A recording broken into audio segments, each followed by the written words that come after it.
नमस्कार दोस्तों, एक बार फिर आप सभी का हार्दिक स्वागत है आपके अपने YouTube चैनल पे।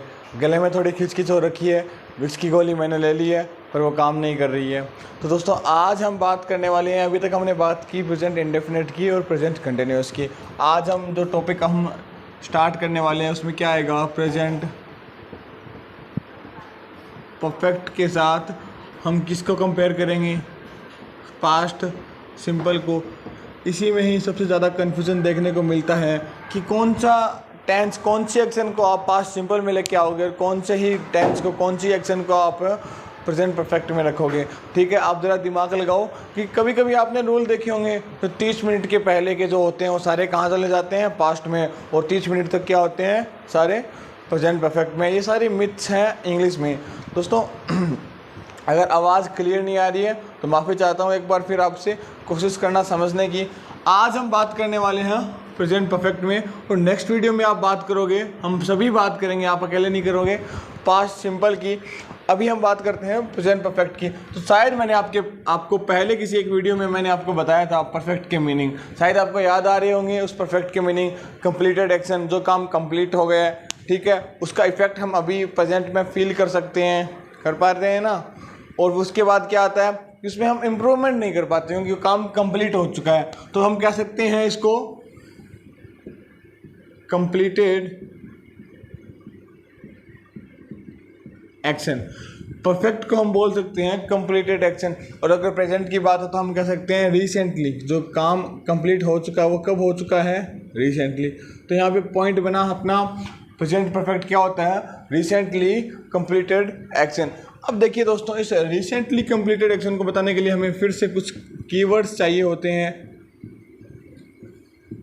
ठीक है, ये वर्ड्स ऐसे होते हैं जिनको देख के हमें पता लग जाता है कि क्या ये टेंस प्रेजेंट परफेक्ट है या कुछ और है। तो इसको मैं अलग अलग कैटेगराइज में डिवाइड करके मैं आपको पढ़ाने वाला हूँ। कुछ वर्ड्स जैसे देखना, so far,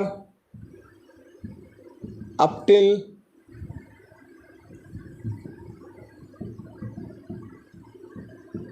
up till now,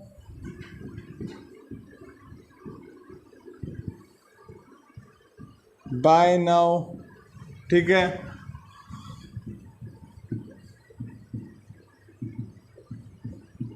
by this time, by this point of time. ठीक है, ये कुछ एक वर्ड्स हैं जो आपको मिलते हैं, कभी कभी आपको मिल जाता है रिसेंटली। इसे आप एक और नाम से भी जानते हो, किस नाम से, लेटली। ये कुछ वर्ड्स हैं जिन्हें हम कीवर्ड्स के नाम से जानते हैं। ये सारे वर्ड्स आपको बताते हैं टाइम के साथ साथ इसे हम टाइम एडवर्ब भी बोल देते हैं कभी कभी। इसे मैं एक कैटेगरी में डालता हूँ, और कैटेगरी मैंने क्यों किया, क्योंकि हमें इनका प्लेसमेंट करना है, और इनका प्लेसमेंट कहाँ होगा, सेंटेंस के एंड में, क्योंकि ये सभी हमें टाइम बता रहे हैं, टाइम बताने वाले वर्ड्स हैं। फिर आपको कभी कभी ये भी देखने को मिलता है येट, और इसकी जैसा एक वर्ड है एज येट। ठीक है दोस्तों, ये जो येट और एज येट है, इनको मैंने अलग कैटेगरी में क्यों किया है, क्योंकि सर इसके पीछे एक रीज़न है। ये सारे सेंटेंस है ना, ये हर सेंटेंस में ये येट और एज येट नहीं आता, क्योंकि ये क्या है, केवल और केवल नेगेटिव सेंटेंस में आता है। और कहाँ आता है, एंड में। ठीक है, मुझे लगता है यहाँ तक कोई कंफ्यूजन नहीं है। आप कभी भी देखना, एग्जांपल आपको जहाँ पे येट मिलेगा आपको नोट जरूर से मिलेगा, नोट, नेवर, ऐसा कुछ, नाइदर, कुछ ना कुछ आपको मिलेगा जो कि आपको आपके सेंटेंस को नेगेटिव बना देगा। इसके साथ साथ क्या होगा, एक लास्ट कैटेगरी बचती है अपनी, जिसको हम सी कैटेगरी बोलेंगे। इसमें क्या होने वाला है दोस्तों, जो आपको वर्ड्स मिलेंगे वो कहाँ आएंगे, वर्ब से पहले। कहाँ आएंगे, वर्ब से पहले। और ये वर्ड्स कौन कौन से हैं देखना दोस्तों, जैसे कि जस्ट, अभी, इसको हिंदी में बोलते हैं अभी, या फिर ऑलरेडी यानी पहले से ही। अब इनका मीनिंग देख लेते हैं। सो फार अब तक, अब टिल नाउ अब तक, बाय नाउ अब तक, मोस्टली सभी का मतलब यही निकलता है कि इस समय तक, अब तक, समय के इस हिस्से तक, ठीक है। फिर आपको येट मिलता है कि ये बात अभी तक ये काम नहीं हुआ है, नेगेटिव सेंस में ही ये येट का यूज़ करेंगे। देखो मैंने पहले कहा था उन वर्ड्स में क्या होता था, नेवर, सेल्डम, हार्डली, रेयरली, बेयरली, उनमें क्या होता है कि वो खुद नेगेटिव वर्ड्स हैं, उनके साथ नोट नहीं चाहिए हमें। यहाँ पे क्या है, ये नेगेटिव वर्ड्स नहीं है, इनको नेगेटिव सेंटेंस चाहिए, तभी आप इस येट का और एज येट का यूज़ कर पाओगे। दोस्तों अभी आप ये तीनों रूल, तीनों कीवर्ड्स या तीनों कैटेगरी को आप लिख सकते हैं। इनका प्लेसमेंट आपको पता है कहाँ किसको लिखना है। अभी थोड़ी देर में आपको यहाँ पे एग्जाम्पल्स मिलने वाले हैं, इनको लिख ले पहले। तो दोस्तों अभी आपको कुछ एग्जाम्पल्स आपको अपने सामने बोर्ड पे दिख रहे हैं। आप सभी ने अपने अपने ऑप्शन सेलेक्ट कर लिए होंगे कि कहाँ प्रॉब्लम है, कहाँ एरर है और कहाँ आपने कैसे सही किया है, किसको करेक्ट किया है। चलो मैं भी स्टार्ट कर देता हूँ। अगर नहीं किया तो पॉज करके पहले ही कर लो। अब देखना, रवि फिनिश्ड 3 चैप्टर्स, यहाँ तक कोई दिक्कत नहीं है। जब हमें दिख गया क्या, बाय नाउ, जब हमें बाय नाउ दिखा तो हमें 2 बातें ध्यान में आई। पहली बात तो ये कि इसका जो प्लेसमेंट है वो सेंटेंस के लास्ट में होना चाहिए, और सेंटेंस के लास्ट में मतलब ये बात अपनी सही है, यहाँ पे एरर नहीं है। और दूसरी बात अपने को जो समझ में आई थी वो ये बात थी कि बाय नाउ हमेशा प्रेजेंट परफेक्ट में आएगा। तो यहाँ पे आके अगर हम टेंस को देखिए तो हमारे पास पास्ट का सिंपल है, इसे प्रेजेंट परफेक्ट बनाने के लिए हमें क्या करना पड़ेगा, हैज़ या हैव में से किसी एक को लगाना पड़ेगा। अब अपने पास 2 ऑप्शन है, हैज़ या हैव। रवि के साथ हमेशा क्या आएगा, हैज़। तो क्या हो जाएगा, रवि हैज़ फिनिश्ड, ये सेकंड फॉर्म भी यही है, थर्ड फॉर्म भी यही है। देखिए पहले हैज़ नहीं था तो ये सेकंड फॉर्म थी क्योंकि पास्ट का सिंपल था। अब जब हैज़ आ गया तो ये थर्ड फॉर्म में कन्वर्ट हो गई है। थोड़ा दिमाग लगाना पड़ेगा आपको। सी सबमिटेड द फॉर्म्स सो फार। अब आपने जब सो फार देखा तो आपको पता लगा कि ये कहाँ आएगा, इसका प्लेसमेंट सेंटेंस के लास्ट में। और दूसरी बात आपको समझ में आई कि यहाँ पे आपको कौन सा टेंस मिलना चाहिए, प्रेजेंट परफेक्ट, और है कौन सा, सेकेंड फॉर्म है सब्जेक्ट के साथ। कौन सा टेंस है, पास्ट सिंपल, जिसके बारे में मैं आपको कल पढ़ाऊंगा, पर अभी के लिए सेकंड फॉर्म आएगी तो पास्ट का सिंपल, ये आपको पहले बता चुका हूं।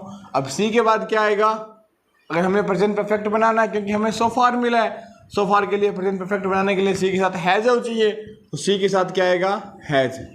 सी has submitted the forms so far, कोई दिक्कत नहीं है।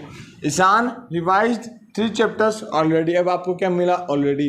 फिर से आपको ऑलरेडी देखते ही तीनों बातें याद आ गई। पहली बात थी सेंटेंस कहाँ, ये सेंटेंस के एंड में आना चाहिए, और दूसरी बात थी क्या एंड में आना चाहिए। अरे मूर्ख नंदो, एंड में नहीं आता, ऑलरेडी और जस्ट कहाँ आते हैं, हमेशा वर्ब से पहले। कहाँ आते हैं, हमेशा वर्ब से पहले। ये जो ऑलरेडी है ये कहाँ आएगा, वर्ब से पहले। अब ईशान के साथ क्या लग जाएगा, हैज़। क्या लग जाएगा, हैज़, और यहाँ पे क्या आ जाएगा, ऑलरेडी। तो क्या बन जाएगा, Ishan has already revise 3 chapters. यहाँ तक आपको बात समझ में आ गई होगी। सॉरी, अगला एग्जांपल देखना, Keshav has completed the novel recently. Recently का प्लेसमेंट कहाँ होता है, सेंटेंस के एंड में। ठीक है दोस्तों, यहाँ तक बात सही चल रही है, सेंटेंस के एंड में है। अब दूसरी बात, टेंस कौन सा होना चाहिए, प्रेजेंट परफेक्ट। क्या हैज़ है के साथ वर्ब की थर्ड फॉर्म है तो कोई कन्फ्यूजन ही नहीं है। क्या हुआ है, अपने पास क्या है, ये जो सेंटेंस अपने को मिला हुआ है ये बिल्कुल सही सेंटेंस है।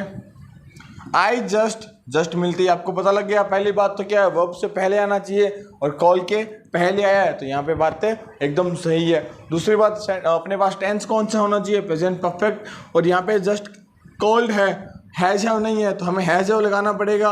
और जस्ट के बाद हैज़ ना के कहाँ आएगा, I have just called my friend. ये हेल्पिंग वर्ब से पहले नहीं आता, जस्ट किससे पहले आता है, मैन वर्ब से पहले आता है। She did not bring the library books yet. आपको क्या मिल गया लास्ट में, येट। अब येट मिलते ही आपको 3 बातें याद आनी चाहिए। पहली बात की नेगेटिव सेंटेंस होना चाहिए, क्या नोट है, ठीक है दोस्तों, कोई दिक्कत नहीं है। दूसरी बातें, ये खुद कहाँ आना चाहिए, सेंटेंस के एंड में है, दोनों बातें करेक्ट है। तीसरी बात, टेंस कौन सा होना चाहिए अपने का, प्रेजेंट परफेक्ट। अपने पास कौन सा है, पास्ट का सिंपल, तो इसको हम क्या कर देंगे, डिड को तो कर देंगे हैज़, और फिर क्या है, फर्स्ट फॉर्म है ना, इसको क्या कर देंगे ब्रॉट। क्या थर्ड फॉर्म आ गई ना, she has not brought the library books yet. यहाँ अपने सारे के सारे एग्जाम्पल्स हमने जो एरर है उनको फाइंड किया और समझे कि कहाँ हेल्पिंग वर्ब कैसे लगती है, हर एक कीवर्ड्स का प्लेसमेंट कहाँ होता है, प्लेसमेंट के मीनिंग कीवर्ड्स के मीनिंग क्या होते हैं, और उनको कौन से सेंटेंस के नेगेटिव सेंटेंस में कौन से आते हैं, और टाइम वर्ड वाले कीवर्ड्स कौन से होते हैं। ये सारी बातें हमने इस वीडियो में देखी। अगले वीडियो में हम पास्ट सिंपल के बारे में देखेंगे, फिर दोनों को कंपेयर करके चलेंगे। दोस्तों वीडियो को यहाँ तक देखने के लिए बहुत बहुत धन्यवाद।